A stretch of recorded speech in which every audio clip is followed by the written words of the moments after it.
Eh bien, bonjour. Donc, ce n'est pas Pierre-Benoît Joly qui va nous rejoindre incessamment sous peu, qui a un tout petit problème technique.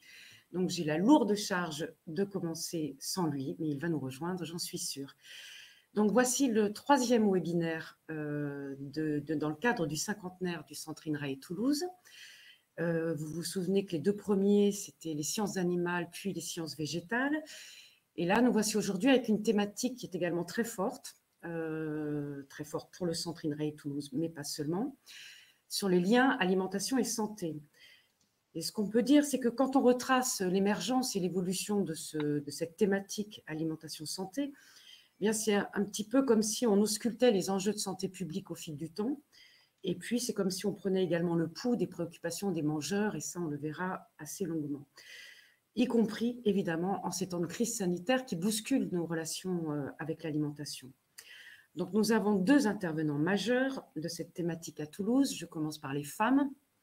Isabelle Oswald, qui dirige l'unité Toxalim depuis 1 an, mais qui n'est pas que cela, qui a rejoint l'INRA en 1994, qui a fait un doctorat à Rennes, un post-doc aux USA, et qui anime depuis 2002 l'équipe biosynthèse et toxicité des mycotoxines. Et je crois que vous aurez amplement l'occasion de nous reparler de ces petits champignons qui produisent des choses pas très sympas pour notre santé et pour la santé des animaux. Donc Isabelle Oswald, évidemment experte, enfin je dis évidemment, enfin entre autres, elle est experte à l'ANSES, à l'ILSI, à l'EFSA, elle a même été, je crois savoir, lauréée INRA, je ne sais plus en quelle année, 2018 peut-être, ou 2019, voilà. Et puis, nous avons également Jean-Pierre Poulain. Alors, donc, on a arrêté momentanément le couple jeune-vieux. Alors, femme-homme, on a respecté. Mais, donc, il n'y a pas de junior ici. Mais nous avons choisi de prendre un professeur de sociologie à l'université Jean Jaurès de Toulouse, dont les travaux portent sur la sociologie de l'alimentation, les études alimentaires. Je ne sais pas si on présente encore Jean-Pierre Poulain, mais je vais le faire quand même. Il mène des recherches sur les liens entre alimentation, culture et santé dans le cadre du CERTOP. Il dirige depuis 2012 la chaire Food Studies mise en place par l'Université de Toulouse et l'Université Taylor à Kuala Lumpur. Ça fait rêver. Et puis, il est co-directeur du laboratoire international associé Alimentation, Cultures et Santé. Nous aurons également des incursions de Pierre-Benoît Joly, qui a également été un témoin de toute cette période de structuration du pôle alimentation santé. Et puis, dernier point, nous ferons sans doute aujourd'hui un schéma plus conversationnel, peut-être moins formaliste, pour bien retracer les regards croisés que vous pouvez apporter tous les deux. Alors, je vois que Pierre-Benoît ne nous rejoint toujours pas, mais je vais laisser juste la parole avant de démarrer, de passer la parole à Pierre-Benoît dès qu'il arrive, à Sandra, pour que Sandra nous donne 2-3 éléments d'information Oui. sur le webinaire. Oui, donc bonjour à toutes et à tous. Merci Valérie. Donc 2-3 petites informations pour ceux qui se connectent pour une première fois sur Livestorm. Donc vous avez vu que vous avez une rubrique chat qui est plutôt pour les échanges s'il y a des problèmes de connexion, des problèmes techniques, comme nous pourrons avoir avec Pierre-Benoît en ce moment. Mais c'est pas bien grave, hein, ça va, on devrait y arriver. Puis vous avez une rubrique questions aussi qui vous permet, donc là, c'est vraiment dédié aux questions et vous avez la possibilité, vous verrez dès qu'une question sera posée, de pouvoir voter pour cette question. Non. Alors, J'essaie ensuite, alors de... Ah voilà, ça y est, Pierre-Benoît est là, on vous entend. Bonjour Pierre-Benoît. Non, non, je Bonjour vois, Pierre-Benoît. mais... Ah, il ne doit pas avoir le... Ah, il n'a pas le retour son, visiblement. Voilà. Donc, sur cette rubrique questions, voilà, vous pouvez donc poser vos questions et voter pour celle-ci. Valérie regardera au fil de l'eau et les fera remonter. Cette conférence est enregistrée et donc sera disponible en replay sur l'intranet du centre. Voilà, d'ici quelques jours, et on la mettra à disposition. Voilà, bah, écoutez, le temps que Pierre-Benoît arrive, peut-être Valérie, je te redonne la parole. Là, on va commencer quand même si bon, Pierre-Benoît visiblement a chuté de son bureau. On va commencer par Jean-Pierre, parce qu'on a besoin en fait d'un bain de culture pour mieux prendre la mesure des enjeux qui se sont posés pour la recherche en matière d'alimentation santé, et notamment pour un institut qui a été créé justement au lendemain de la guerre dans l'urgence alimentaire de l'après-guerre où en fait la France avait faim. Alors on va peut-être pas remonter à l'après-guerre immédiat, mais au moins dans les années 70-90, Jean-Pierre, si tu es d'accord, c'est-à-dire avant peut-être le grand tournant des crises sanitaires, comment à l'époque on abordait l'alimentation. Est-ce que tu peux nous en décrire quelques lignes de force? Oui, merci. Je crois que tu as raison de rappeler cette espèce de pacte entre la société française, les agriculteurs et l'INRA qui, au sortir de la Seconde Guerre mondiale, se noue. Mais dès les années 70, on commence à avoir une petite musique critique dans l'après-68. Alors, ça touche l'INRA de façon très différenciée. Ils seront sensibles plutôt les gens qui sont dans les sciences sociales, avec des antennes sur la sociologie rurale qui est en train de constater la disparition des paysans. Et puis, les années 80 vont se traduire par une baisse de cette problématique et une montée en charge d'un rapport un peu confiant à l'alimentation, une vision un peu progressiste, d'une problématique qui tourne autour des mots de qualité, autour de l'utilisation des connaissances scientifiques, que ce soit de la microbiologie, que ce soit de l'application, par exemple, de l'approche sensorielle des aliments. On a ici toute une grille de lecture qui installe un rapport de confiance. Et puis, ceci se déchire à la fin des années 90 avec ces crises en cascade, crise de la vache folle, la problématique de la non-acceptation des OGM, et puis comment dire, ces échos, hein, c'est-à-dire qu'on n'arrive pas à sortir de ces crises, et surtout, cet impossible dialogue entre le milieu de la recherche et la société.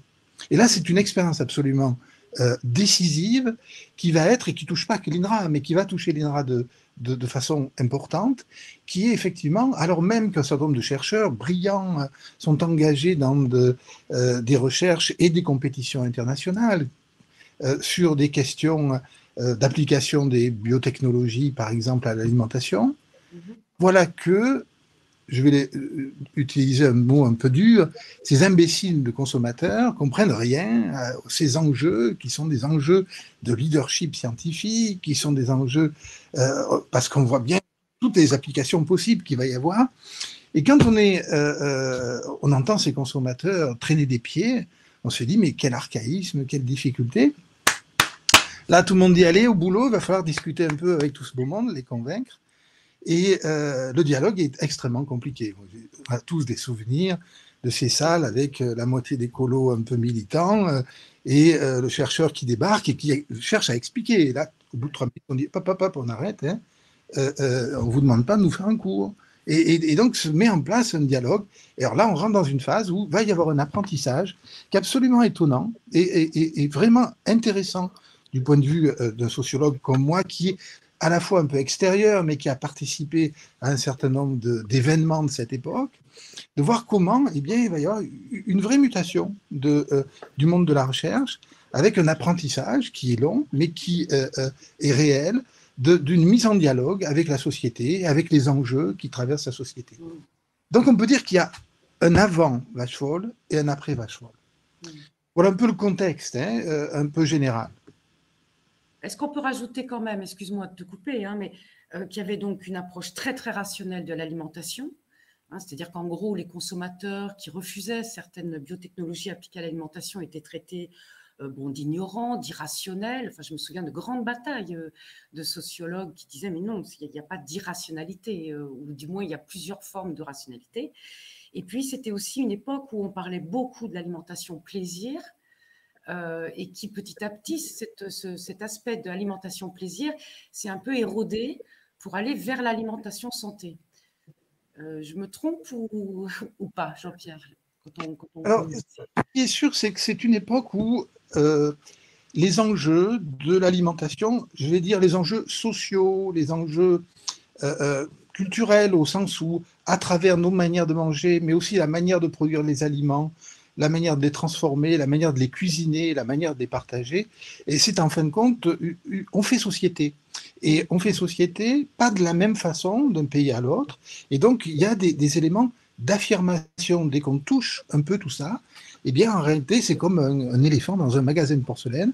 Et voilà. Et donc, il y a à ce moment-là la prise de conscience de ces différentes dimensions. Alors, ce qu'on constate, c'est que les choses qui relevaient un peu de l'étonnement, comme si, bien sûr, ça allait de soi. Donc, dans la langue de soi, les choses, on ne les voit pas fonctionner. On les voit fonctionner quand soit on se déplace dans l'espace ou dans le temps, et que on se dit à ce moment-là, ben oui, ça ne marche pas comme ça semble aller.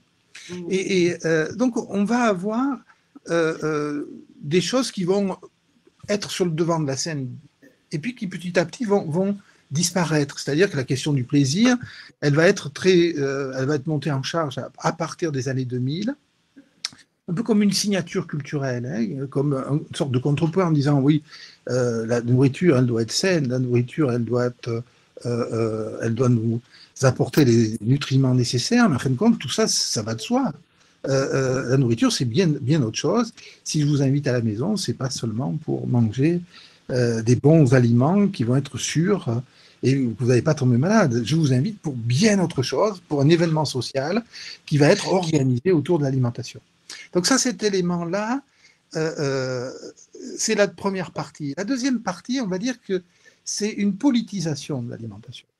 C'est-à-dire que derrière l'alimentation, c'est des choix de société qui s'organisent. C'est-à-dire qu'une fois qu'on aura pris conscience de ces dimensions qui fonctionnaient dans la langue de soi, voilà, il y a quelques moments importants. Je crois que José Bové, démontant le McDo de Millau, ça constitue une cassure dans l'histoire, hein, un moment de bascule, un moment où, en fin de compte, l'alimentation qui, dans sa médiatisation, tournait autour de la gastronomie, la santé, les recettes, voilà d'un seul coup que ça devient un fait politique.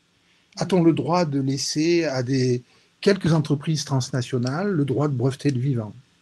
Peut-on... oui, on change de statut, mais on va changer de statut dans la presse. C'est-à-dire que les gens qui vont signer les papiers ne sont plus les mêmes. C'est qu'on va avoir des journalistes de premier plan qui sont habitués à traiter des questions politiques, de choix de société, qui vont monter en charge et qui vont tenir rubrique, c'est-à-dire qu'ils vont devenir spécialistes de ces questions-là. Et donc, on va avoir à la fois la société qui s'inquiète, qui s'intéresse, et puis on va avoir quand même les médias qui vont entretenir, contribuer à l'organisation de cette question. Moi, je voudrais juste une petite... bon, j'ai vu qu'il y avait déjà une question de Sylvie Berthier qu'on va poser tout à l'heure. Isabelle, une réaction peut-être, parce que dans ces années-là, vous étiez notamment aux USA, aux États-Unis. Est-ce que comment vous vivez cette période, les regards portés sur l'alimentation? Est-ce qu'il y a une grande différence à l'époque entre les États-Unis et la France? On est encore dans la sociologie, on n'est pas encore dans les mycotoxines, mais on va y venir. Bon, je suis désolée s'il y a des bruits parasites, mais bon, à ce moment-là, moi, j'étais pas encore dans cette thématique alimentation santé, et à ce moment-là, vu outre-Atlantique, c'était quand même l'alimentation. C'était de l'alimentation santé, mais pas du tout, par exemple, comme on la traite aujourd'hui en termes de contaminants, mais plutôt en termes de junk food, d'obésité, qui commençait déjà à être un problème, mais on n'était pas, c'était pas non plus mon domaine à ce moment-là, mais on le ressentait pas exactement comme ça a été peut-être avec l'impact des crises qu'on a eu après. D'accord. Alors Pierre Benoît, c'est difficile parce qu'il apparaît, il réapparaît, il disparaît. Donc je voulais lui laisser la parole, mais il ne vaut plus là, mais on va y arriver. Il a des problèmes de connexion. Donc, on lui laissera la parole plus longuement après. Donc je reprends avec Jean-Pierre. Donc bon, on voit vache folle, OGM, tout ça. Enfin, puis on oublie qu'avant, il y a eu aussi le sang contaminé, puisque tu parlais d'enjeux politiques. Donc, on voit bien qu'il y a des effets quand même sur l'opinion publique qui sont assez désastreux, et je dois le dire, y compris par rapport à l'image à un moment donné de l'INRAE, enfin de l'INRA à l'époque, qui s'est bien remonté depuis, notamment tous les liens avec les industries agroalimentaires, l'industrialisation de notre alimentation. Enfin, il y a une critique très forte. C'est là que je rejoins d'ailleurs la question de Sylvie Berthier, une critique de la société envers la science ou envers les technosciences. Jean-Pierre, est-ce que tu peux en dire 2 mots? Oui, bien sûr. Je pense que ce que disait Isabelle, le regard des États-Unis, nous permet de rajouter quelque chose. C'est-à-dire que 99, c'est l'expertise INSERM sur l'obésité de l'enfant. Oui. Et c'est le moment où la question de l'obésité passe sur le devant de la scène. Et on va avoir, dans ce sentiment de crise, ou en tout cas dans ces crises, à la fois des dimensions de gestion du risque, avec, on se rappelle, les effets de dramatisation autour de la vache folle, la question de l'obésité, et on commence à avoir la question de l'impact environnemental. Il est en petite musique pour le moment, mais c'est quelque chose qui est déjà présent. Donc on a une période ici qui va, en fin de compte, questionner la science, et qui la questionne à plusieurs niveaux. Le premier niveau, c'est effectivement la méconnaissance ou la difficulté, plus exactement, qu'on a à comprendre ce qui se passe avec les prions à cette époque, et la difficulté de répondre à ces questions un peu naïves pour les scientifiques, qui sont les questions que les journalistes posent. Alors, est-ce que c'est dangereux? Et probablement pas. Et non, mais dites-moi si c'est dangereux. Donc, ce dialogue complètement compliqué qui s'établit ici. Donc ça, c'est le premier niveau. Le deuxième niveau, c'est que la question de l'obésité, c'est une question absolument incroyable, où le discours sur l'obésité et sa dramatisation s'accompagne de l'incapacité à contrôler la situation. C'est-à-dire que traditionnellement, le discours, je me rappelle d'un ambassadeur américain parlant des problèmes du palu, et il disait, si ces problèmes-là avaient touché les États-Unis, ça serait probablement réglé depuis longtemps. Et il n'était pas du tout arrogant. Hein, on n'était pas du tout dans... ce qu'il disait simplement, c'est lorsque les malades sont solvables, ça met en place une puissance de recherche totalement différente. Eh bien, on avait le contre-exemple avec l'obésité. C'est-à-dire que les malades les plus solvables étaient touchés, on avait une puissance de recherche absolument incroyable, et on va avoir les plus gros labos qui vont se retrouver avec des molécules qui sont retirées du marché, et on entre dans une crise scientifique forte.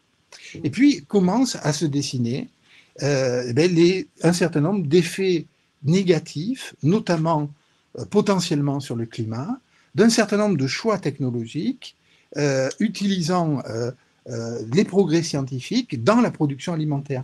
Donc tous ces éléments convergent à un moment donné et vont installer des rapports au moins de critique, sinon de défiance à l'égard de la science et de ses usages. D'accord. Isabelle, toi, tu commences à travailler sur les mycotoxines finalement à partir de quelle année? Moi, j'ai commencé à travailler sur les mycotoxines quand j'ai joint le laboratoire de pharmacologie toxicologie. C'était en 95. Et bon, ce laboratoire était dirigé par Pierre Galtier. Et c'est à ce moment-là que j'ai joint le laboratoire, et finalement, peu de temps après, il a commencé à voir la construction de ce qui allait d'abord être un pôle de toxicologie alimentaire, puis après le laboratoire de toxicologie alimentaire, parce que on a commencé à prendre en compte ces questions. En fait, il y avait une grande volonté de l'INRA de rassembler tous les chercheurs qui travaillaient dans ce domaine dans une unité. Donc, on a d'abord fait un pôle où il y avait 4 laboratoires. un laboratoire propre qui était le laboratoire de pharmacologie, toxicologie et 3 unités de recherche, 3 unités mixtes de recherche, le laboratoire d'exénobiotiques, la neurogastro-entérologie, le laboratoire de neurogastro-entérologie et nutrition et le laboratoire de physiotoxicologie, de physiologie expérimentale. Et on a commencé à former donc d'abord un pôle et ensuite, mais ça a finalement été tardif parce que Toxalim a été créé seulement en 2011, donc au 1er janvier 2011. Et là, c'est rajouté l'équipe que Bernard Salle dirigeait qui est venue rejoindre ce dispositif. Alors effectivement, hein, c'est ce qu'on va voir aussi avec Jean-Pierre, c'est que il y a quand même une période un peu bénie où tu dis que des choses se sont jouées. C'est l'époque que vient de retracer Isabelle, enfin du moins les prémices. C'est au tournant des années 90-2000. Il se passe quelque chose à Toulouse. Alors autour de la toxicologie alimentaire, mais pas que. Alors nous, on en a été témoins aussi avec Jean-Claude Flamand, hein, puisqu'il s'est passé entre autres les états généraux de l'alimentation. Mais voilà, Jean-Pierre, est-ce que tu peux retracer un petit peu ce qui se joue à ce moment-là, y compris avec la toxicologie, effectivement, qui se Oui, c'est les 50 ans du Centre INRA de Toulouse, mais le Centre INRA de Toulouse va jouer à ce moment-là à la fois un rôle local, mais va jouer un rôle à l'échelle nationale à travers plusieurs phénomènes. Alors, le premier, c'est la mission des agrobiosciences qui est un peu le violon d'Ingres quand même, hein, de Jean-Claude Flamand, qui est le directeur du centre à l'époque, et qui est quelqu'un qui a un souci, ou un intérêt, plutôt un souci au sens positif du terme, un intérêt qui est d'établir un dialogue entre la science et la société. Et ça tombe à pic. Hein, ça tombe à pic. Il est complètement au rendez-vous de l'histoire avec cet intérêt-là. Alors, c'est quelqu'un dont il faut retracer, certains d'entre vous se rappellent du personnage, hein. Il a un côté professeur Nimbus, hein, c'est un généticien, c'est quelqu'un qui est... mais c'est quelqu'un qui a une posture un peu d'activiste, on dirait, hein, c'est-à-dire qu'il a envie de faire avancer ce dialogue avec la société, et il mouille la veste. Et même avant cette période, moi je me rappelle de Jean-Claude, très présent dans... les contacts avec les sociologues du Mirail. C'était pas complètement évident parce que c'était pas sa discipline, c'était pas son.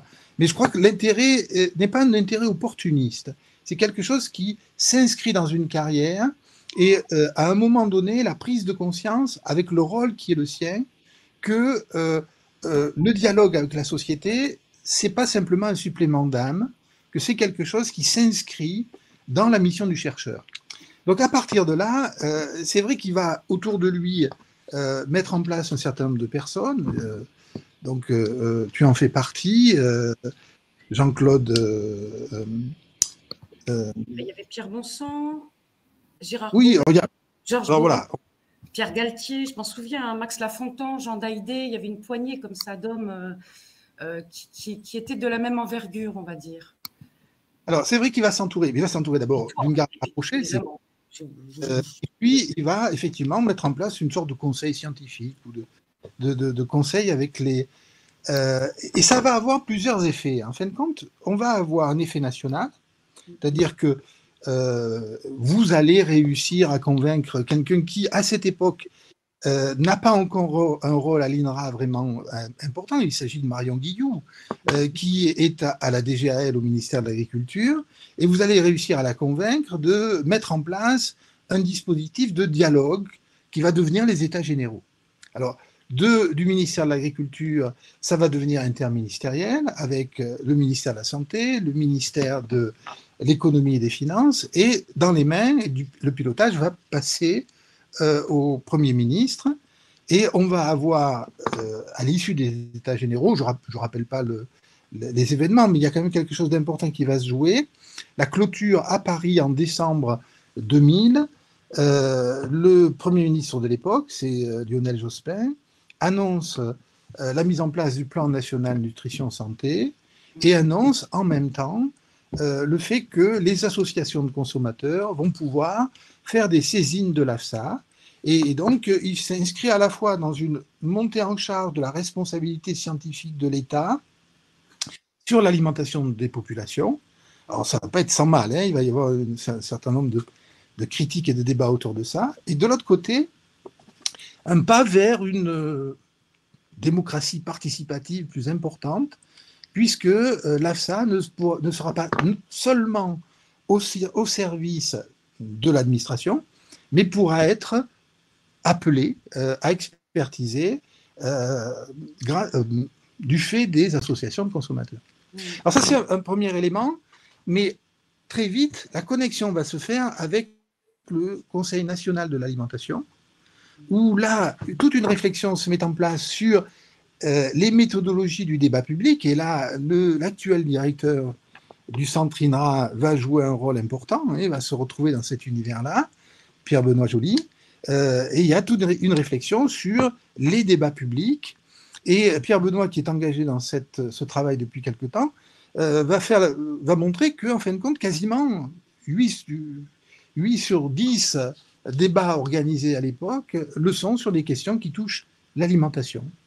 Et donc cette question-là, elle fait monter deux choses: la problématique du risque, avec de plus en plus une approche scientifique qui va se mettre en place, et là Isabelle nous en parlera, et de l'autre côté, une mise en dialogue, alors avec cette idée qui repose à l'époque sur 3 pieds, c'est-à-dire l'évaluation du risque, la perception du risque et la communication sur le risque, qui vont être les éléments qui, à ce moment-là, mais pas seulement à l'échelle de la région, pas seulement à l'échelle nationale, mais il va y avoir un débat à l'échelle internationale.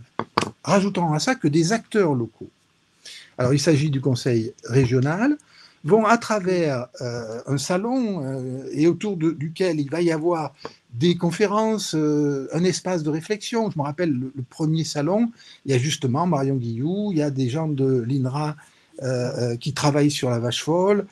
Il y a une belle manifestation scientifique. Le CISCA, enfin c'est ce qui a été appelé par la suite le CISCA, c'est ça? Pardon, le CISCA, absolument. Et va naître de tout cela le pôle alimentation sécurité sanitaire. Au départ, il y a 2 pôles, et ça part d'une prise de conscience à l'échelle régionale, parce que vous voyez, ce dialogue qu'il va y avoir entre le local et le national va opérer une prise de conscience que à Toulouse, on a une puissance de tir en matière de recherche sur l'alimentation qui est absolument considérable, à l'INRA, dans les universités, à l'INSERM, au CNRS, et que, en fin de compte, tout ce beau monde a des réseaux absolument extraordinaires à Paris, au Brésil, à Berlin, à Kuala Lumpur, mais qu'ils ne se connaissent pas localement, ou ils se connaissent peu. Et donc, le pôle alimentation, sécurité sanitaire, au début, il y a 2 pôles. Il y a un pôle, on va dire, santé et sécurité positif, et un négatif, c'est-à-dire l'alimentation et ses bienfaits, et de l'autre côté, les risques. Et puis, on va les marier entre eux. Et honnêtement, pour avoir participé à cette aventure, c'est-à-dire on avait des réunions régulières où chacun exposait ce que le labo était en train de faire, on allait de découverte en découverte en se disant mais pourquoi on ne travaille pas ensemble? Voilà, et donc c'est la naissance du pôle. Peut-être qu'on pourra relancer ça. Oui, tout à fait. C'est ce qu'on verra justement à la fin avec Pierre-Benoît Joly. Alors, je vais passer justement à Isabelle, parce que moi, je me souviens d'une sorte de point d'orgue de tout ce que tu racontes, Jean-Pierre, qui a été la venue pour la première fois du CNA, donc du Conseil national de l'alimentation à Toulouse. C'était la première fois qu'il faisait une séance décentralisée à la demande justement à l'incitation de Jean-Claude Flamand. Donc, ils ont passé la matinée à l'ENSAT, puis l'après-midi au centre INRA de Toulouse. Et je me souviens très bien de Jean-Pierre Cravedi, qui à l'époque nous avait fait un exposé, tu y étais d'ailleurs, tu avais fait également un exposé sur l'obésité. Et Jean-Pierre Cravedi avait fait un exposé sur les perturbateurs endocriniens qui avait scotché tout le monde. À l'époque, personne n'en parlait. J'aurais aimé que Isabelle, vous étiez déjà amplement à Toulouse à l'époque. Vous avez vécu ce tournant aussi auprès de Pierre Galtier. Est-ce que vous aviez ce sentiment d'un creuset, d'un bouillonnement peut-être disciplinaire? On On a eu, mais c'est un petit peu ce qui a été la base, la base de la création de Toxalim. C'est-à-dire qu'il a fallu à ce moment-là dire on va rassembler toutes les forces qui sont en alimentation sur Toulouse pour créer une TGU. Donc là, on a essayé de rassembler à la fois des forces donc en physio-digestive, en toxicologie, en métabolisme pour faire ça. Alors c'est vrai que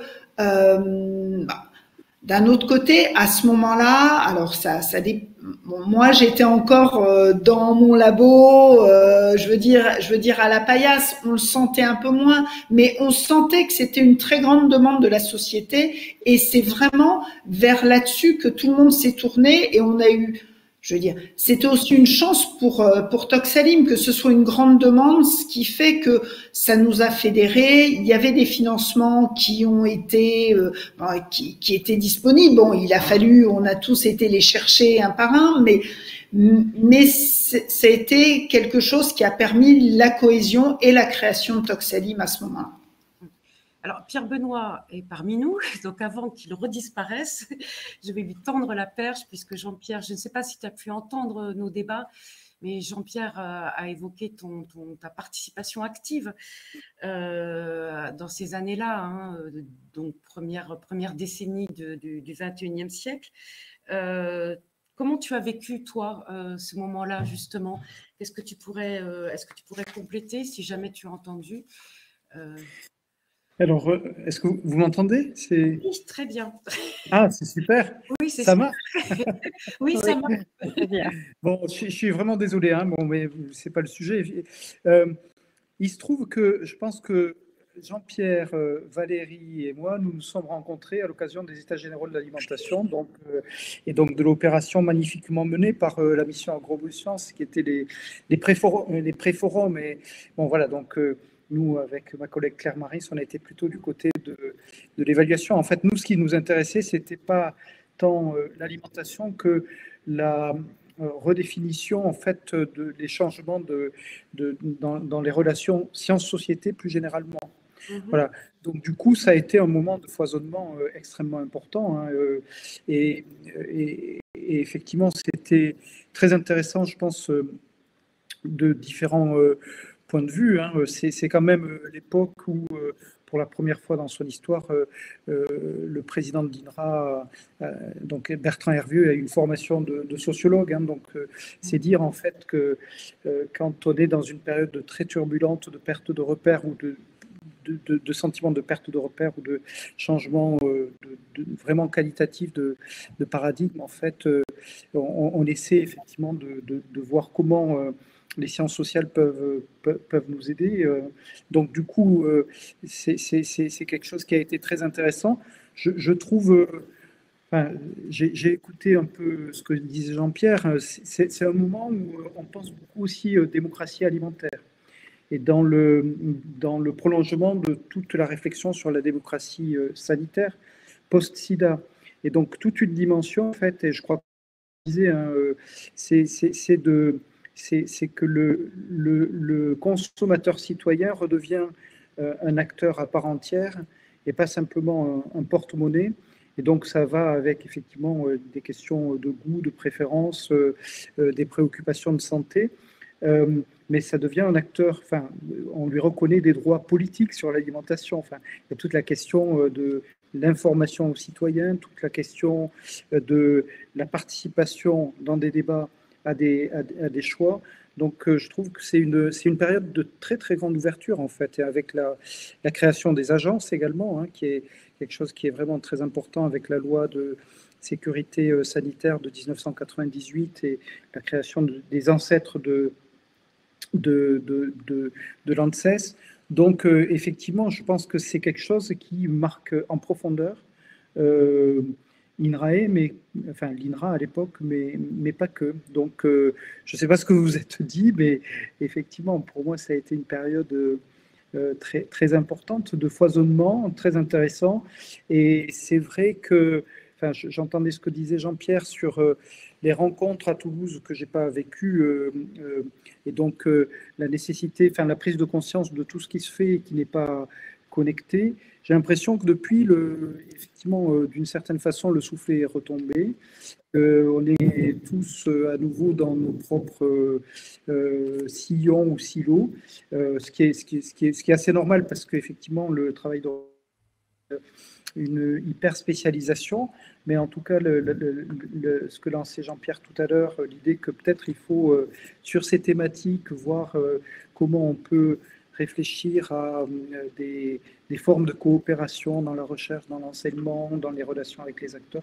Je pense que c'est quelque chose qui est vraiment important. Hein. Et je pense que Isabelle, qui dirige Toxalim, doit être assez sensible à cela aussi. Alors justement, merci en tout cas Pierre Benoît pour cette intervention. Ce ne sera pas l'unique intervention, j'espère. Alors, on a parlé du risque, on a parlé des perturbateurs endocriniens. C'est-à-dire qu'effectivement, même si à un moment donné, une certaine effervescence est retombée, en revanche, ce pôle Toxalim a quand même sacrément tiré son épingle du jeu.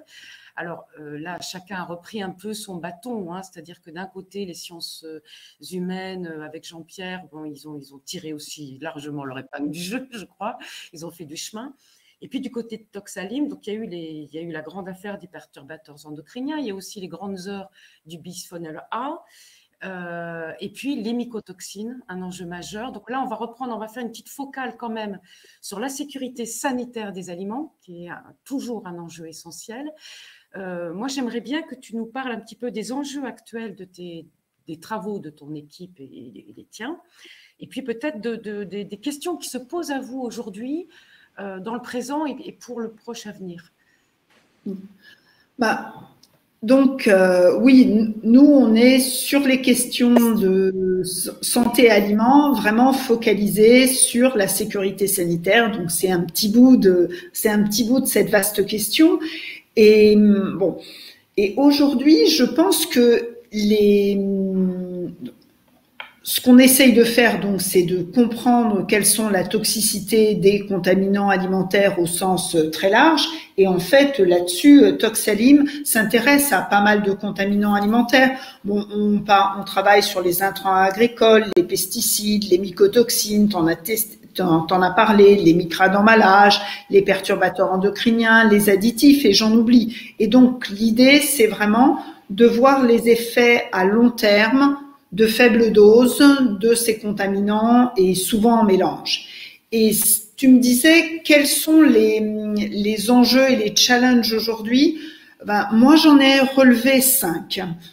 Le premier, je pense que c'est les faibles doses, parce que si aujourd'hui on commence à connaître l'effet de fortes doses, voilà, on sait à peu près ce que ça fait. Le problème est qu'est-ce que font des faibles doses?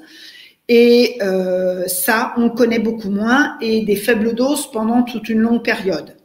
Et là-dessus, il y a un petit peu 2 aspects qu'il faut voir, c'est quels sont les effets des faibles doses pendant des longues périodes sur l'homme et l'animal, mais aussi sur des pathologies chroniques, mais aussi comment les pathologies chroniques, quels peuvent être l'effet.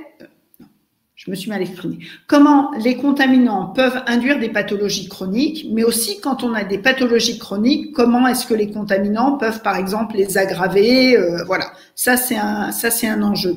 Et là-dessus, il y a aussi l'enjeu un petit peu dans le même état d'esprit. Et finalement, est-ce qu'il y a des fenêtres auxquelles on est plus sensible? Nous, on travaille, par exemple, à Toxalim sur la périnatalité. Donc, entre la conception et les premiers jours de la vie, ça peut être une période qui est beaucoup plus, où on est beaucoup plus sensible à l'exposition de ces contaminants. Donc ça, c'est un petit peu le premier challenge, les faibles doses. Je pense que le deuxième challenge qui a été un peu mis en lumière par les perturbateurs endocriniens, c'est les réponses non monotones. Parce que en fait, la toxicologie et généralement, je dis presque la science, elle s'est quand même basée sur le paradigme de Paracel. La dose fait le poison, et donc plus on a un toxique ou plus on a une substance à une concentration élevée, plus l'effet est élevé. Bon, et on s'aperçoit, et ça c'est vraiment les perturbateurs endocriniens qui l'ont fait, que c'est pas toujours le cas. On peut avoir des effets à faible dose qu'on ne retrouve pas à forte dose. Et du coup, qu'est-ce qu'on fait avec ça? Parce que c'est un problème de chercheur, mais aussi, après, c'est un problème de décideur. Comment le gestionnaire du risque va gérer des effets comme ça quand on n'a pas des courbes linéaires, qu'on a des courbes en cloche ou des courbes en U. Donc ça, pour moi, c'est un deuxième challenge, voilà. Le troisième que moi je vois, c'est le problème des mélanges, parce que on a toujours été chacun, on a un contaminant, on travaille sur son contaminant, sa famille de contaminants, on connaît les effets et voilà. Mais bon, dans la vie, on mange pas qu'une chose, on n'est pas exposé qu'à un contaminant. Donc, du coup, comment gérer ces contaminants? Comment gérer cette exposition multiple? Et bon, quand on a des contaminants, on peut avoir des effets additifs. Finalement, là, il suffit de réglementer la somme de tous les contaminants. On a un effet additif. Quand on a réglementé la somme, on a, voilà. Il y a les effets antagonistes. Ceux-là, finalement, ils nous arrangent. Quand on a deux contaminants, si on a moins d'effets que si on les a séparément, finalement, tant mieux. Mais le gros problème, c'est les synergies. Quand on a 1+1 qui fait 5, comment on gère ça? Comment il faut réglementer? Et ça, c'est un gros problème qui mobilise encore beaucoup de gens. Et aujourd'hui, on a aussi une notion qui est de plus en plus importante, qu'on appelle l'exposome, parce qu'on veut essayer de passer à la somme des contaminants auxquels on est exposé un par un, à tous les contaminants auxquels on est exposé. Et ça, je pense que c'est vraiment un challenge, voilà. Et le dernier challenge l'avant-dernier, pour moi, c'est les nouveaux contaminants. Alors, qu'est-ce que je veux dire par là?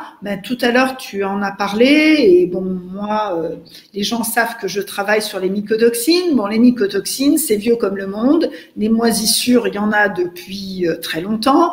Il y en a qui font même l'histoire d'après les moisissures et qui disent que les mycotoxines pourraient être impliquées dans le déclin de la civilisation étrusque, donc on remonte relativement loin.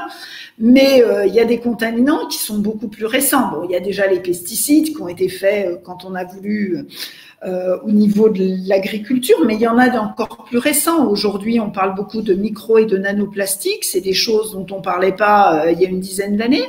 Donc ça, c'est ces nouveaux contaminants, ces nouveaux composés, quelles sont leurs toxicités, comment les aborder. Et là-dessus, il faut peut-être aussi étendre un peu plus sur ces nouveaux contaminants, je dirais aux produits de substitution. Je m'explique. On a pas mal parlé des perturbateurs endocriniens et par exemple du bisphénol A. Le bisphénol A était interdit, on va le remplacer par autre chose. On le remplace par exemple par le bisphénol S. Mais quand on remplace un produit par un autre produit, il faut le tester, il faut connaître quels sont ses effets. Et ça, c'est aussi un grand challenge parce que la temporalité, elle joue pas en notre faveur parce que quand on a une interdiction, c'est tout de suite et le temps de connaître tous les effets, c'est pas tout de suite. Et je dirais pour moi, le cinquième challenge qu'on a, c'est on est aujourd'hui à l'ère du numérique et à l'ère des big data. Et je pense qu'il ne faut pas passer à côté en toxicologie alimentaire. Et il faut utiliser ça pour développer des outils et des méthodes prédictives. Pour se servir, par exemple, de la modélisation pour définir des biomarqueurs qui vont permettre des biomarqueurs d'effet, savoir à quoi on est et d'exposition, à quel contaminant on a été exposé, comment.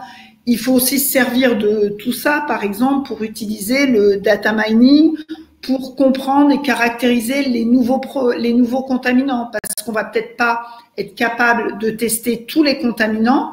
Donc, il faut justement utiliser ça pour savoir, pour essayer de prédire avec ce qu'on connaît pas.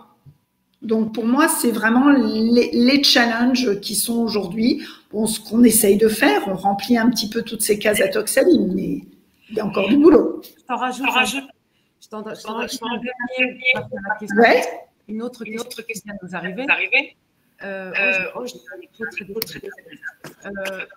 Donc, Isabelle, la question s'adresse vraiment clairement à toi. Le problème n'est-il pas l'évaluation du risque? Si les scientifiques s'accordent pour dire que les perturbateurs endocriniens présentent un danger, donc potentiellement dangereux, tous les chercheurs sont-ils d'accord sur la manière d'évaluer le risque lié à ces substances? C'est une bonne question, c'est-à-dire les protocoles d'évaluation, les modèles d'évaluation. Est-ce qu'il y a un débat également là-dessus? Je songe bêtement aux OGM à l'époque où il y avait eu cette grande affaire Serralini. Je songe également au glyphosate, on ne sait plus ce qui est testé, pourquoi, comment. Voilà, les protocoles d'évaluation, est-ce que ce n'est pas un enjeu, le 6e enjeu? Les protocoles d'évaluation, c'est un enjeu. Et après, il y a même l'enjeu aussi, protocole d'évaluation, où on met la limite évaluation-recherche aussi. Parce que comment on les teste, ça peut être un protocole. Mais après, il y a aussi le chercheur et on va connaître de nouveaux effets. Et je dis, nous, par exemple, quelque chose, je pense, auquel il faut tenir, c'est de conserver une science et des recherches plus fondamentales de physiologie digestive, de métabolisme, de toxicologie, parce qu'on va découvrir des nouveaux effets. Et ces nouveaux effets, il va falloir qu'ils rentrent dans l'évaluation. Donc, c'est continu, il n'y a pas... Et malheureusement, bon, aujourd'hui, il y a pour certaines substances des guidelines qui sont faites, comment on doit les tester, mais ça évolue parce que on connaît de plus en plus de choses, donc il faut intégrer ça. Bien. Bon, moi j'ai trouvé remarquable ta façon de définir les grands défis à venir, et je vais relancer nos autres intervenants là-dessus. Je vais compléter par une autre question. On avait discuté en amont et tu me disais notamment, parmi nos défis, doit-on choisir par contaminant ou par pathologie? Je trouvais que c'était une excellente question. Et tu évoquais, et c'est bien normal, les pressions, alors sans valeur péjorative, hein, les pressions des politiques publiques, la temporalité.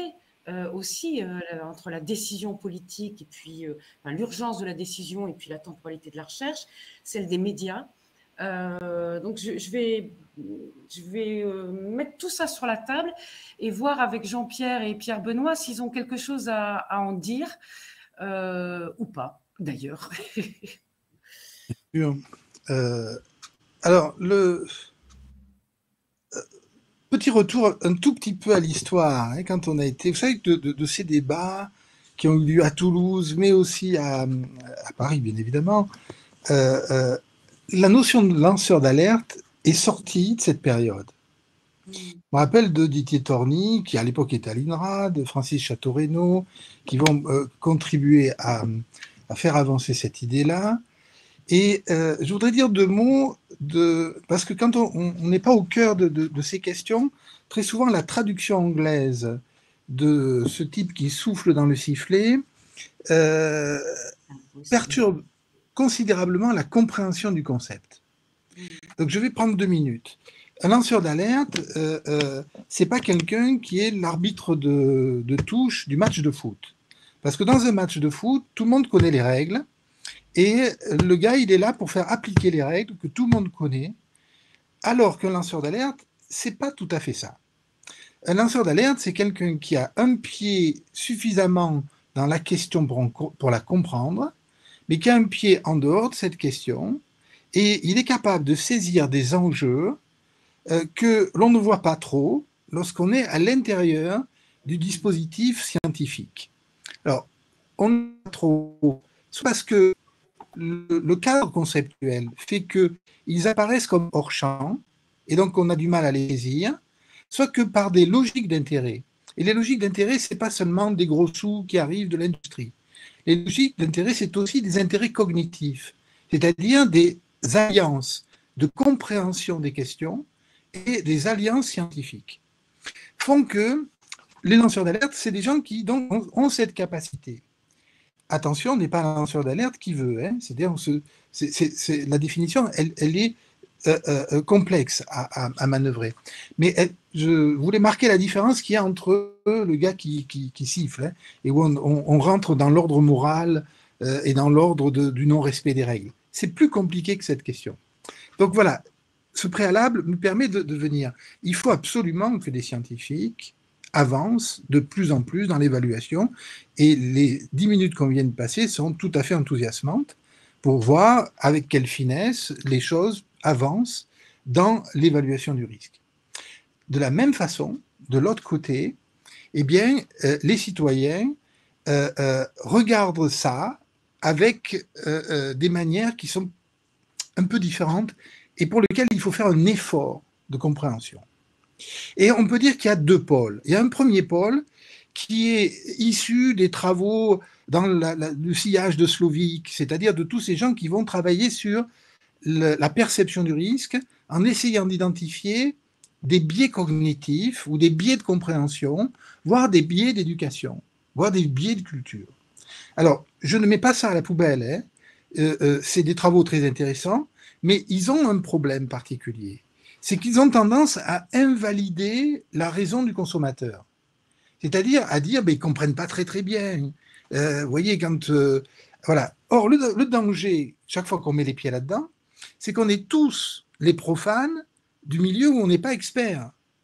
C'est-à-dire, dès que je sors de mon univers, et quand même, j'entends être respecté comme un citoyen, même si je ne suis pas complètement expert. Et donc, ça ouvre une autre question. Alors, Pierre Benoît a une manière d'aborder, il va le faire. Nous, on a développé une ligne de lecture qui consiste à additionner à la question du risque le concept d'inquiétude. Et le concept d'inquiétude est plus mou, c'est-à-dire que c'est quelque chose qui essaye de prendre en mesure, ou la mesure, de ce qui va être mis hors champ de l'évaluation. C'est-à-dire l'évaluation, elle repose quand même en très grande partie sur la morbidité et la mortalité, avec une approche statistique, et donc à un moment donné, il y a des choses qui sont évacuées du champ, c'est-à-dire on réduit la problématique à ces deux dimensions. Il peut y avoir des éléments de qualité, éventuellement, qu'on pourrait faire rentrer, la capacité à évoluer est grande, mais il y a plein de choses qui sont mises hors jeu. Et par exemple, une des enquêtes qu'on a montée, qui est partie d'un programme de recherche financé par le ministère de l'Agriculture pour les baromètres sur l'alimentation, eh bien, elle consiste à voir que la question des polluants alimentaires, posée en ces termes, c'est-à-dire des produits chimiques qui seraient des résidus, est une question qui arrive massivement. Alors, on l'a fait monter comment? On prend des questionnaires sur des échantillons nationaux, et lorsqu'on a saturé la personne avec un questionnaire classique, on lui dit maintenant, pour telle catégorie de produits, quelles sont les inquiétudes que vous avez? Et on laisse venir les mots comme ça. C'est-à-dire qu'on est entre une approche qualitative et une approche quantitative. Et ensuite, on fait du traitement. Donc, qu'est-ce qu'on voit? On voit monter, par exemple, la problématique animale. Et cette problématique, pendant très longtemps, on l'a confinée à la question de la viande elle-même, mais on a vu comment elle se déplaçait sur les poissons. On voit comment elle se déplace sur les produits laitiers. C'est-à-dire, la question des résidus sur les fruits et les légumes est quelque chose d'absolument incroyable. Et puis, on a d'autres éléments. Alors, je vais rapidement là-dessus, hein. Juste pour dire que cette question du risque et du concept du risque, et dans sa dualité, on avait une première partie qui invalide ou qui risque d'invalider la raison du consommateur, et on a de l'autre côté, alors c'est le côté positif et peut-être un peu négatif des lanceurs d'alerte, c'est que le lanceur d'alerte, c'est l'opposé, c'est-à-dire on va dire, mais non, ces gars-là, ils ne se laissent pas mener en bateau, et ils voient bien qu'il y a des enjeux qui dépassent le monde scientifique. Et là, le danger, c'est l'idéalisation du lanceur d'alerte, c'est-à-dire on est dans deux pôles, un qui invalide la raison du consommateur, et de l'autre, il y a une espèce d'hypertrophie ou de la figure du consommateur citoyen qui serait capable de, pas tous. Voilà. Or donc, dans cet espace intermédiaire entre attention au concept de perception du risque qui a tendance à prendre un peu les consommateurs pour des idiots, et c'est pour ça que nous, on a déployé la problématique des incertitudes, et de l'autre côté, les lanceurs d'alerte sont très utiles, n'est pas lanceur d'alerte qui veut, et il faut qu'on comprenne le rôle qu'ils peuvent jouer, inclus dans les grands organismes de recherche, parce que c'est un discours qui peut nous amener à prendre la mesure justement de tout ce qu'on met hors champ dans les côtés les plus pointus de la science.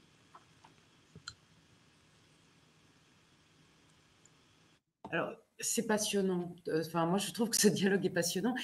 Et du coup, me vient une question à Isabelle à laquelle je n'avais absolument pas songé, alors que pourtant elle est basique, me semble-t-il. C'est finalement comment vous choisissez vos thématiques de recherche. Quand vous décidez de bosser sur les perturbateurs endocriniens ou sur le bisphénol A, bien avant qu'il y ait une décision politique, qu'est-ce qui fait que vous allez choisir tel ou tel contaminant ou telle pathologie? Ça, c'est une alchimie un peu compliquée. Il y a plein de choses qui viennent, bon. Premièrement, il faut quand même, quand on s'intéresse à un contaminant, avoir une certaine expertise. Alors, on peut les choisir parce que ils sont importants, parce que on a eu des signaux, par exemple, il y a eu des avis de certaines, par exemple au niveau de l'EFSA, ils s'en sont pris au niveau de l'ANSES, donc ça peut être un biais pour les prendre.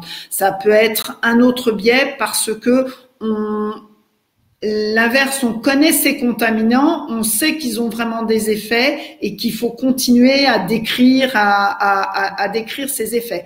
Mais c'est toujours relativement compliqué parce que tout à l'heure, Valérie, tu parlais de la temporalité. La temporalité en recherche, elle est longue. Donc, si aujourd'hui on commence à travailler sur un contaminant où on a à peu près 0 données, on les aura pas demain matin, et si demain matin le politique ou la société nous demande des résultats sur ce contaminant avec toute la meilleure volonté du monde, on ne pourra pas répondre.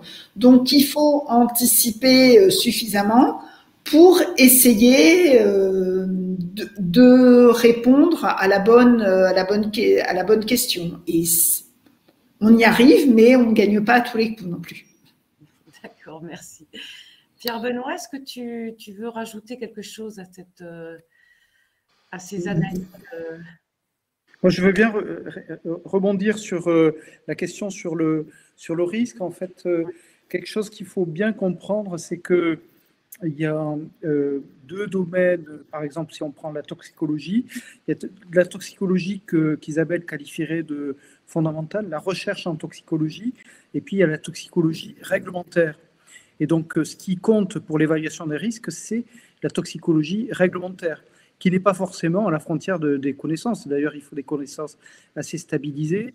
Et donc là, on est vraiment dans ce que mon collègue David de Mourtin appelle les concepts réglementaires, c'est-à-dire c'est à la fois du cognitif, mais c'est inscrit dans des dispositifs réglementaires, et c'est les lignes directrices de l'OCDE. Donc, le but, l'un des buts de la recherche que fait Toxalim, c'est de faire progresser les concepts réglementaires, de faire progresser la toxicologie réglementaire. Mais le processus, en fait, il est complexe. Il n'y a pas un lien mécanique entre les deux, puisque la toxicologie réglementaire, elle a ses propres raisons qui sont différentes de la recherche fondamentale. Et donc, par rapport à ça, oui, les lanceurs d'alerte sont parfois très importants.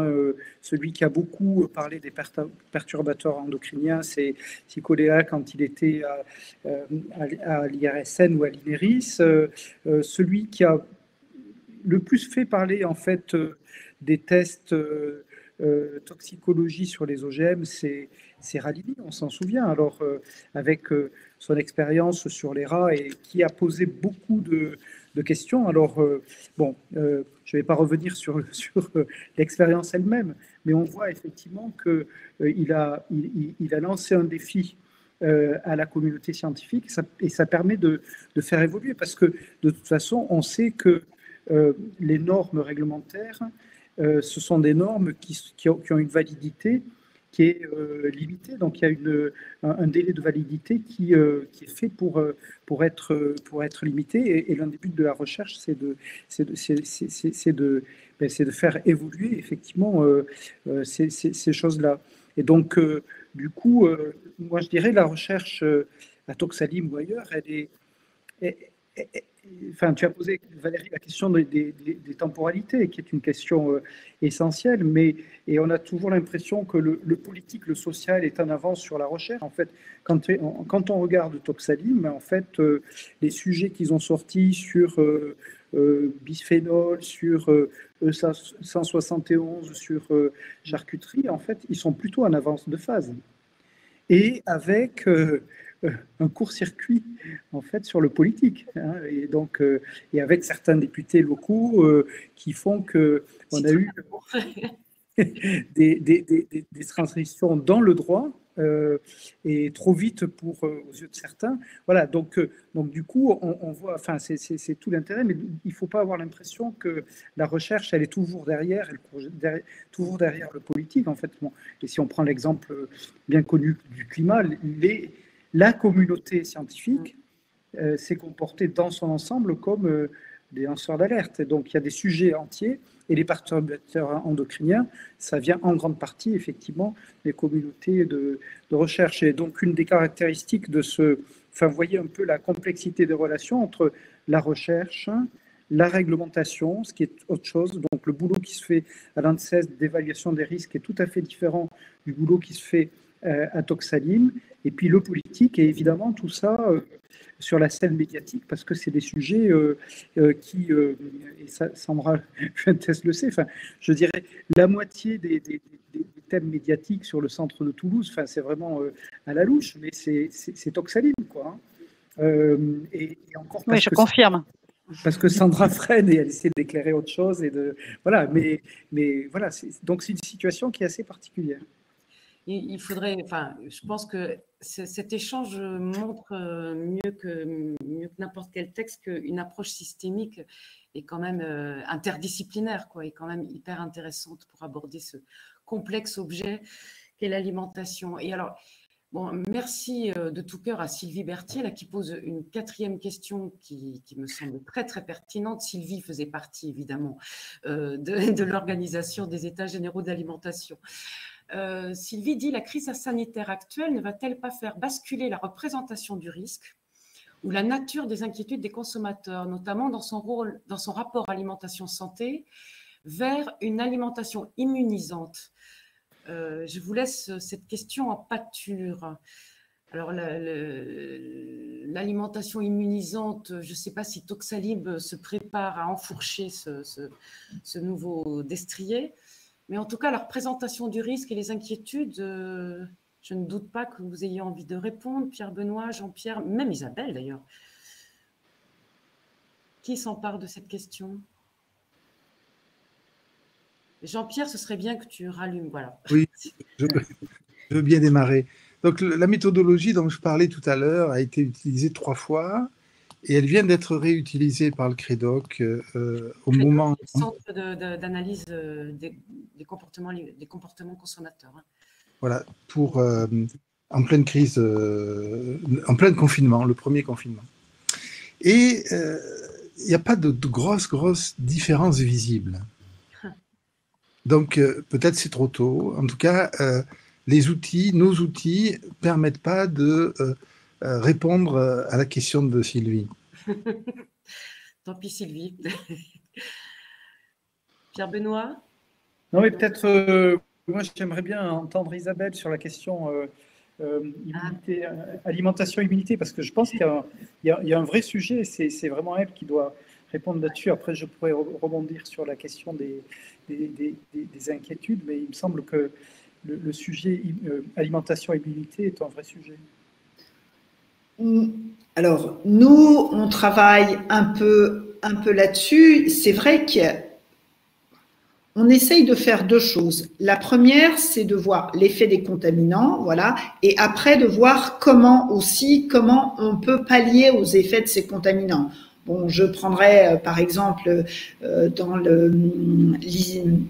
les charcuteries qui ont des effets qui peuvent être cancérogènes, on peut montrer que quand on utilise des antioxydants, on va quand même limiter énormément ces effets. Donc par rapport à ça,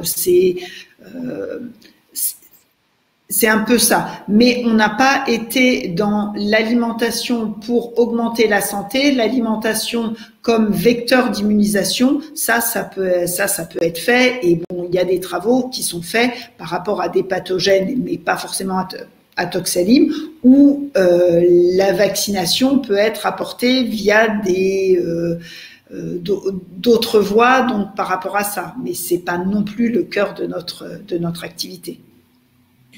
C'est vrai que moi, je ne connais ça que par discussion avec mes collègues, mais ce qui me semble vraiment fascinant, et en gros, ce qu'il faut bien réaliser, c'est que depuis une quarantaine d'années, on a fait dans ces domaines des progrès qui sont extrêmement impressionnants, avec toutes les recherches. Alors, je n'ai pas écouté le début, mais je suppose que Isabelle a insisté sur la façon dont on a essayé de mieux comprendre le rôle santé des aliments par des recherches systématiques en physiologie et en métabolomique. Et aujourd'hui, en fait, on a une compréhension en fait des effets des aliments directement sur la paroi intestinale ou sur d'autres organes, ou indirectement via le microbiote, qui sont extrêmement qui permettent vraiment de bien comprendre. Si on prend l'exemple du saucisson, en fait, les travaux qui sont à Toxalim permettent de dire, mais en fait, il y a des conditions dans lesquelles on peut manger du saucisson, il faut peut-être le fabriquer un peu autrement. Donc, parce que c'est pas simplement l'effet de la charcuterie, on a compris au niveau moléculaire en quoi, effectivement, la charcuterie peut augmenter le risque de cancer. Et ça, c'est vraiment des travaux qui ont une signature, enfin, qui concerne l'ensemble de la communauté scientifique. Il me semble, dans les 50 dernières années, on a fait beaucoup de travaux. Et il me semble que ces travaux concernent aussi les liens entre alimentation et immunité. Alors, il se trouve, c'est pour ça que je lançais la perche à Isabelle, qu'on a eu une discussion avec Eric Oswald sur ces questions. Et au CHU, ils sont en train de travailler précisément sur la façon dont les travaux sur le microbiote intestinal permettent de comprendre la sensibilité des patients au Covid et la façon dont, quand on est Covid+, on a plus ou moins de probabilité d'avoir une gravité, enfin une forme grave, et la façon de gérer toute la réanimation si nécessaire. Donc il y a vraiment des travaux. Mais bon, enfin, vous savez qu'il y a toute l'idée du jeûne intermittent et la façon dont, avec un jeûne intermittent, on peut agir sur l'immunité.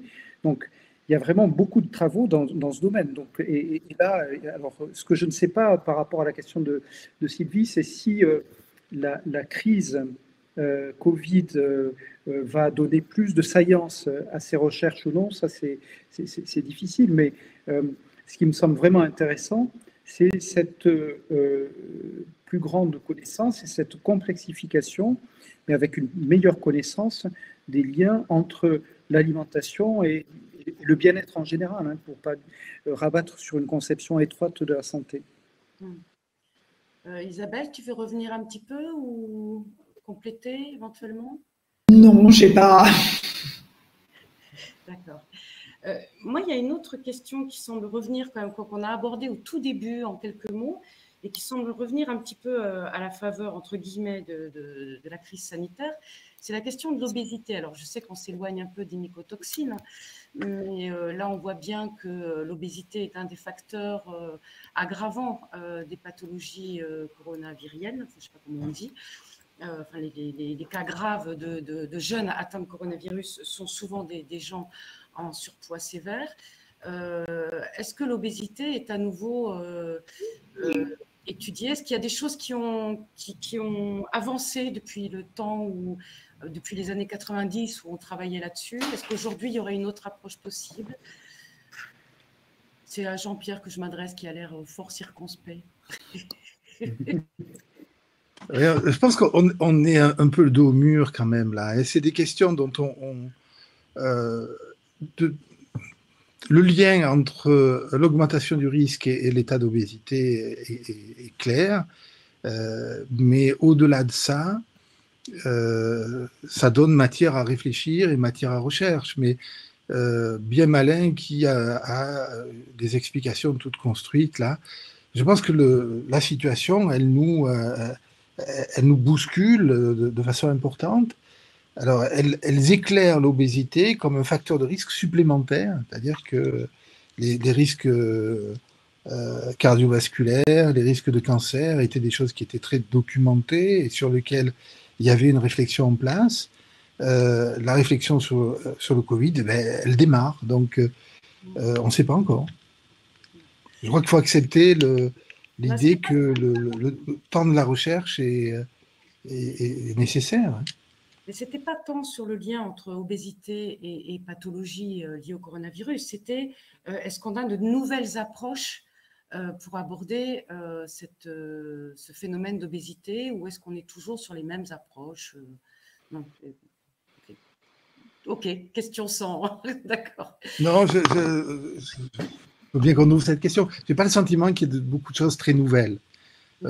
C'est une question qui est très très largement diffusée, fractionnée dans tout un ensemble de champs scientifiques, de la psychanalyse à la chirurgie. Les éléments nouveaux, c'est que la chirurgie fonctionne plutôt pas trop mal, puisqu'il n'y a plus les espoirs des thérapeutiques médicamenteuses ont fait long feu. Voilà. Donc on a vu et qu'il y a eu quelques bonnes surprises quand même sur la chirurgie, notamment le lien avec le diabète qui diminuait très vite. Donc il y a quelques bonnes surprises. À nouveau, on est dans une situation où on manque un peu de recul, où les études sur la longue durée avec les reprises de poids, la mortalité, les suicides, on les attend, quoi. Il y a des choses qui sont en train d'avancer.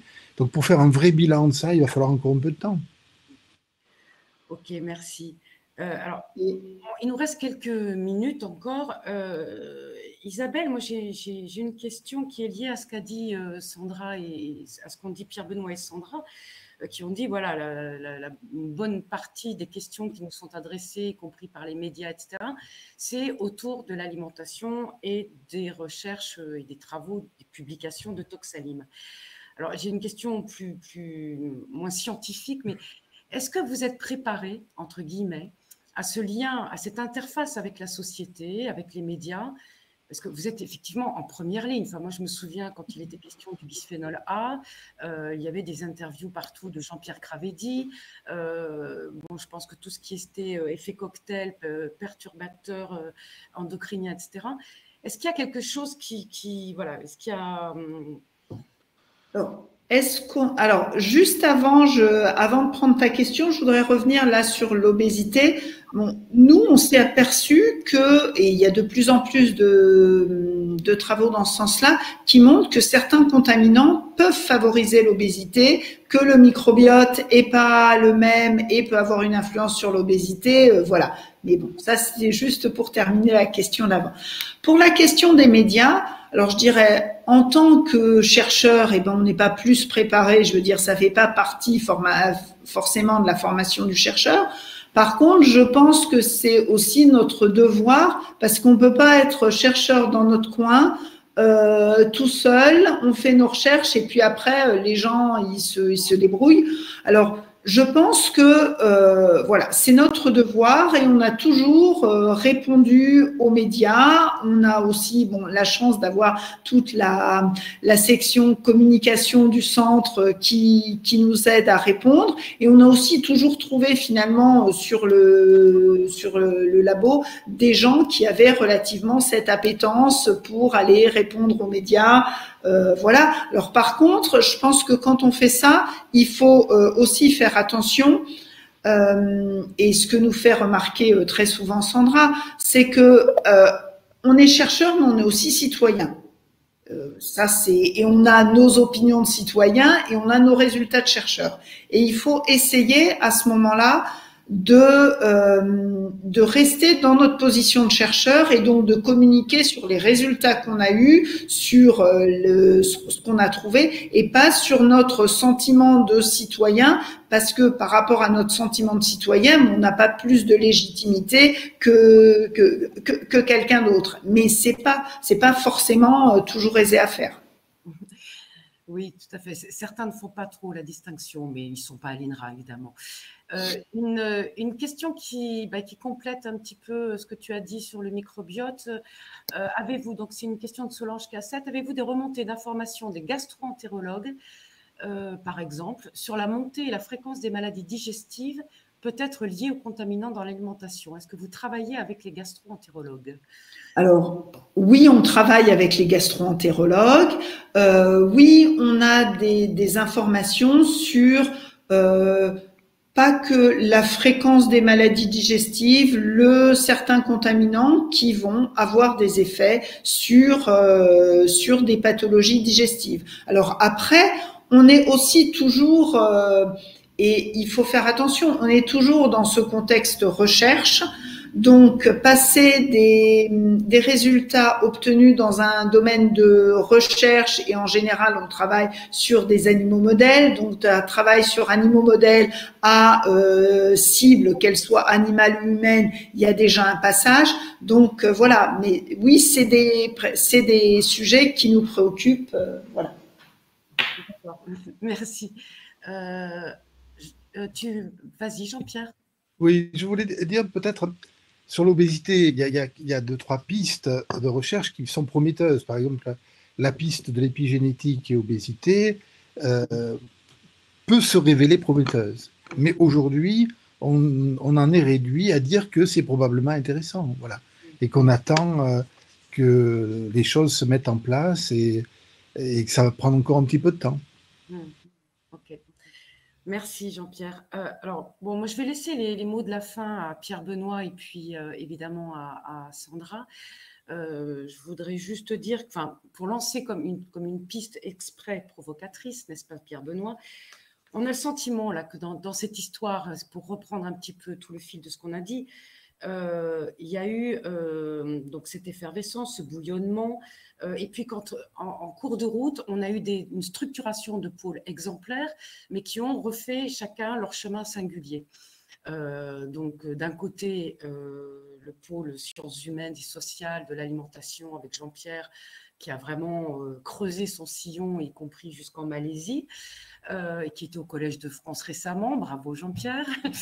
Et puis de l'autre, Toxalim, qui s'avère être effectivement un fleuron, et un fleuron national, et qui est dans le droit chemin de l'histoire du Centre INRAE depuis 40 ans. Et on a un peu le sentiment qu'il faudrait peut-être à un moment donné une petite étincelle pour retrouver des éléments de dialogue entre ces sciences dures et ces sciences plus humaines. Bon, je fais exprès là. Donc Pierre Benoît, toi qui es sociologue, est-ce que tu n'as pas un rêve là, un peu comme Jean-Claude faisait des rêves? Est-ce que tu n'as pas un petit rêve en tête pour faire flamber tout ça? Oui, I have a dream, hein, c'est ça. C'est un petit peu utile. Oui, surtout aujourd'hui en attendant. Oui. Non, j'ai pas vraiment d'idée, mais il faut. On n'est pas dans le yaka faucon, c'est-à-dire que on voit bien qu'il y a de bonnes raisons pour que les choses ne se fassent pas comme ça. Voilà. Donc il faudrait en faire l'analyse, et là on n'a pas le temps, mais évidemment on est tous plutôt dans nos pistes de course, dans nos silos, et donc le système nous pousse vraiment à être très très bon dans ce qu'on fait dans notre spécialité. Donc du coup, il y a vraiment une tension très forte et un effort qu'il faut faire institutionnellement, individuellement, pour arriver à faire ces assemblages. Donc ça doit, enfin voilà, donc là, je pense qu'il y a une responsabilité qui n'est pas qu'individuelle, c'est une responsabilité des institutions. C'est une question vraiment politique. Bon, pour parler d'INRAE, en fait, c'est l'ambition de ce qu'on a appelé les métaprogrammes qui existent encore, c'est de faire ça. Bon, ce qu'on peut dire très rapidement, c'est que, en fait, l'incitation qui est procurée par les métaprogrammes, elle est quand même faible par rapport aux forces en présence. Hein. Donc, du coup, il y a une vraie difficulté. Cette difficulté, elle tient au système d'incitation, elle tient aussi au fait que faire de l'interdisciplinarité, c'est pas du tout facile. Alors, il faudrait distinguer inter, pluri, multi, trans, etc. Donc, entrer dans cette discussion. Mais on voit, là où c'est facile dans l'alimentation, en fait, c'est autour des observatoires. On voit bien qu'il y a une nécessité, et c'était le projet d'une unité qui n'existe plus d'ailleurs, hein, qui s'appelait Métarisque, c'était vraiment d'avoir toutes les activités qui permettent, en amont de l'analyse de risque, d'avoir tout ce qu'il faut. Et donc Métarisque avait des sociologues et des économistes qui travaillaient effectivement sur les comportements des consommateurs, parce que si on veut faire une analyse de risque grandeur nature, il y a un moment où il faut savoir ce que consomment les gens. Bon, voilà. Donc du coup, et ça, je dirais, c'est assez facile, parce qu'on sait effectivement, en sociologie des sciences, c'est le concept d'objet frontière. Donc une base de données, des cohortes, etc., c'est des objets frontières, et les différentes disciplines peuvent rester dans leur monde tout en travaillant ensemble. Si on doit travailler sur des concepts qui sont intégrateurs, là, ça nécessite effectivement une ambition qui est beaucoup plus importante. Et il me semble que aujourd'hui, mais ça c'est vraiment, alors là c'est vraiment un rêve, mais on est sur ces questions agriculture, alimentation, santé, à un moment où on a besoin effectivement de nouvelles approches et de nouveaux concepts très intégrateurs. Les politiques nous le disent. La politique de la région, c'est les systèmes alimentaires durables. On sait qu'il n'y aura pas de transition agroécologique durable s'il n'y a pas une intégration des pratiques agricoles et de l'évolution des formes de consommation. Donc ça, c'est un défi qui est extrêmement important. Et enfin, voilà, je ne veux pas entrer dans les détails, mais par exemple, une des solutions à l'équation environnement, population, ressources, c'est la substitution de protéines végétales aux protéines animales. Une substitution pas totale, mais bon. Vous voyez l'ensemble des questions que ça pose. Ça pose des questions de toute nature, y compris, ça repose d'une autre façon, les questions alimentation, santé, parce que effectivement, enfin voilà. Donc, et pour ça, alors ça c'est une question qui est très très concrète.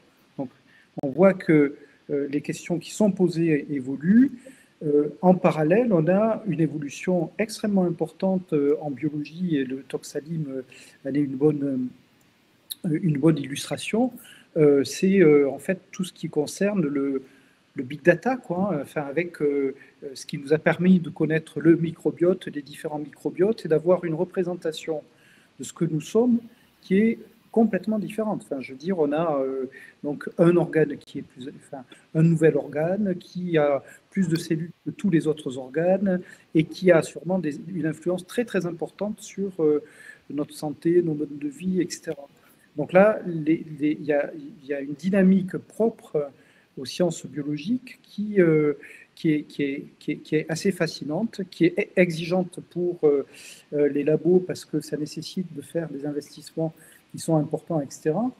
Et ça, c'est pas ça qui favorise la collaboration avec les SHS. Donc, c'est une tension supplémentaire qui s'ajoute dans le système.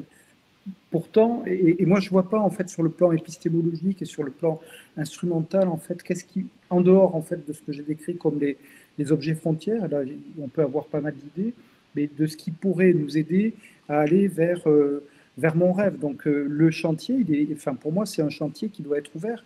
Alors quand on a un chantier comme ça, en fait il faut prendre le temps de réfléchir. Je pense que c'est important de prendre le temps de réfléchir, ce qu'a dit Jean-Pierre sur le moment effectivement découverte réciproque et d'échange, je pense que c'est quelque chose, de toute façon, c'est tout le temps important. Systématiquement, pour la créativité de la recherche, ça me semble vraiment essentiel, et ça l'est en particulier aujourd'hui, compte tenu des nouveaux enjeux. Une réaction peut-être, Jean-Pierre et Isabelle, avant de laisser la parole à Sandrine? Non, ça va. Il faut que tu actives ton micro dans ce cas-là. Active ton micro, Ouais, Jean-Pierre. Micro, Jean-Pierre. Voilà. Ta question sur l'obésité m'intriguait parce que il y a toute une série de chantiers qui sont ouverts en ce moment, mais qui sont des chantiers au long cours. Nous, par exemple, sur une plateforme expérimentale, on travaille sur la socialisation alimentaire. On démarre avec les enfants Prader-Willi, qui sont des cas très particuliers. Donc là, il y a plein de choses intéressantes. Mais avant qu'on ait des résultats qui puissent être applicables à une autre échelle, il va se passer un bout de moment. Hein. Donc on est dans le temps de la recherche. Voilà. Et est-ce que ça change le regard de la recherche? Il y a deux, trois veines qui en ce moment sur l'obésité avancent, mais elles avancent avec le temps de la recherche, doucement, quand en plus on arrive à accéder aux plateformes. Oui. Ben, Isabelle, tu veux dire un petit mot de la fin? Oh, non, c'était... De la fin FIN, hein, pas FAIN. Ouais, mais oui. Bon, en tout cas, moi, avant de laisser la parole à Sandra, vraiment, je vous remercie tous les trois, d'ailleurs, du coup, Pierre-Benoît. Bon, évidemment, merci à tous les autres services, mais pour cet échange qui a répondu à toutes nos attentes, enfin, j'espère, Pierre-Benoît, à la fois l'histoire, les enjeux du présent et puis des voies pour le futur. Que demander de mieux? Merci, en tout cas. Ah, Pierre-Benoît, il parle de Pierre-Benoît, ton micro. Merci. En fait, moi, je vois mon image bloquée. Je ne sais pas si elle bouge de votre côté, mais... Bon, enfin, en tout cas, merci beaucoup Isabelle, Jean-Pierre, merci infiniment. Et puis, merci infiniment à toi aussi, Valérie. Voilà, malgré les difficultés techniques, je me suis vraiment régalé, et c'est ça pour moi l'essentiel. Voilà. Merci beaucoup. Donc oui, effectivement, quelques difficultés techniques. Je pense aussi qu'il y a beaucoup de monde, hein, de plus en plus aussi en distance. Donc ça crée quelques soucis sur les flux. Mais bon, je pense que tout le monde, quand même, nos participants ont pu suivre. J'espère que cela leur aura plu. Donc nous étions 70 aujourd'hui. Donc le webinaire a bien été enregistré. Il sera donc en replay dans les prochains jours sur notre chaîne YouTube et sur l'intranet du centre. Nous ferons passer le lien. On diffusera le lien. Voilà, Pierre-Benoît n'était pas là au démarrage, il n'est plus là à la fin non plus. Donc voilà, écoutez, merci beaucoup. Le prochain webinaire des 50 ans aura lieu le 3 décembre à 11h30 avec Bernard Hubert et Clélia Sirami sur les approches système et la recherche action. Voilà, donc j'espère que nous serons nombreux comme aujourd'hui. Merci beaucoup en tout cas Valérie, Isabelle, Jean-Pierre et Pierre-Benoît qui est là à la fin avec nous. Et très bon après-midi à tout le monde. Merci. Merci. Au revoir à tous. Au revoir. Au revoir. À poursuivre. Hein.